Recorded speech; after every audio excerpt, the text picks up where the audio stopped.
ready. GMA Weather, serbisyong totoo ng GMA News. Mga kapuso, magiging maalinsangan muli dito sa Metro Manila ngayong araw. Init factor natin sa tanghali, 36 degrees Celsius. At sa gabi, alas 7 na ng gabi, yung ating init factor, 30 degrees Celsius pa rin. So nagsisimula na talagang maging maalinsangan. At sa rainfall forecast ng Metro Weather, good news naman dito sa mga taga Northern Luzon dahil may ulan kang inaasahan, kumisan malalakas sa Cordillera, dyan sa may Cagayan Valley, at posible sa ilang bahagi ng Ilocos Region. At maging dito sa may Central Luzon, itong Nueva Ecija, at dito sa may Tarlac, posible yung mga pagulan, mga puso. At yan ay dulot nung tinatawag nating frontal system o tail end ng cold front. At dyan sa may Southern Luzon, kung maulan sa Norte, halos walang ulan naman dito sa may Bicol Region, dyan sa may Calabarzon, maging sa Mimaropa, mga kapuso.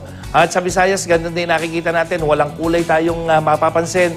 Ibig sabihin, walang mababang tsansa ng ulan, Eastern Visayas, Central Visayas, maging sa Western Visayas. Pero sa Mindanao, mga kapuso, umaga pa lamang may kulay na sa Caraga Region, dyan sa may Davao Region. Yan yung mga hanggang katamtamang ulan na dulot ng thunderstorm. At pagdating ng hapon hanggang gabi, mga kapuso, Northern Mindanao, BARMM hanggang sa may Sargent, posible. Lalo na yung mga malalakas sa pagulan, dulot pa rin yung thunderstorm. Pero dyan sa may Zamboanga Peninsula, mas mahina yung mga pagulan.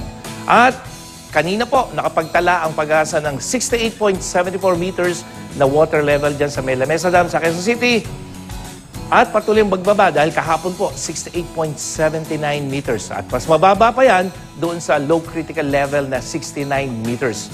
Nasa 168.57 meters naman ang water level dyan sa may Magat Dam, probinsya ng Isabela yan. Malayo pa rin po yan doon sa low critical level na 160 meters. Mahigit 204 o 204.12 meters naman ang water level dyan sa may Pantabanga Dam, probinsya ng Nueva Ecija. At 171 yung low critical level, so mataas pa rin po yan, mga kapuso. At sa Angat Dam, 199.63 meters ang antas ng tubig. Kanina po ng umaga, malayo pa rin ito sa low critical level na 180 meters.